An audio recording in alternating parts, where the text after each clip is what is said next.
Peak cinema అంటే final bro. ఏం roller coaster అంటే ఏం రోలర్ కోస్టర్ అసలు. ఫస్ట్ మన వాళ్ళు వెళ్ళారు బ్యాటింగ్ కి 200+ టోటల్. సెకండ్ హాఫ్ అంటే ఇంకా పీక్ సినిమా, ఓడిపోతాం అనే మ్యాచ్ అది ఆల్మోస్ట్. ఫస్ట్లీ అసలు మనము 200 కొడతామని మనమే అనుకోలే. నమనోజా ఇంకా బెన్ కటింగ్స్ ఇంకా ఫినిషింగ్ రోల్ లో ఉంటాడు.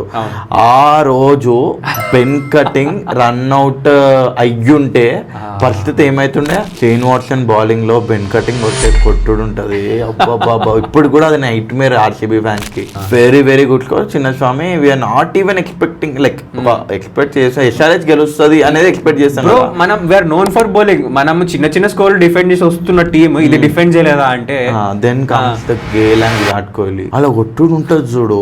నేను నిజంగా మన కొట్టుడు పక్కకు పెట్టేస్తే ఆ బాల్ కొడుతుంటే నన్ను కొట్టుంటే అది అవును.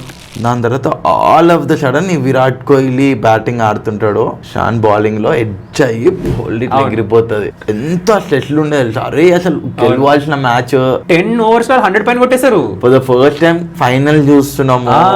ఒక ఎస్ఆర్హెచ్ ఫ్యాన్ ఆ ఫైనల్స్ వైబ్ అయితే వేరే ఉంటది. అండ్ దాని తర్వాత బెన్ కటింగ్ మళ్ళీ ఆ హీరో బ్యాటింగ్ లో చూపించిన హీరో బౌలింగ్ వచ్చిండు, బాల్ ని ఇట్లా తిప్పి గేలికేసిండు. విపుల్ శర్మ వచ్చి జప్పని క్యాచ్ పడతాడు. అబ్బా డ్యూయట్ బెన్ వచ్చినప్పుడు మళ్ళా ఒక పరిశాన్ ఆడొచ్చి 6లు కొడుతుంటాడు. అమ్మ ఇది ఎటు పోతుంది అని మధ్యలో హోప్స్ వదిలేసుకున్నాం. ఇక ఆ గేల్ ఇంకా విరాట్ కోహ్లీ ఆడుతున్నప్పుడు వాళ్ళ బ్యాటింగ్ ఆర్డర్ చూసి ఇక హోప్స్ ఇక సెగ్మెంట్ లో తిప్పిరు మ్యాచ్ ని. నిజం సైలెంట్ అంటే ఆ రోజు చేసిరు ఆ స్టేడియం ని మొత్తం. SRH is the only team in the total history of Sunrise Hyderabad which played eliminators, which played qualifiers and which played finals and which won the IPL title.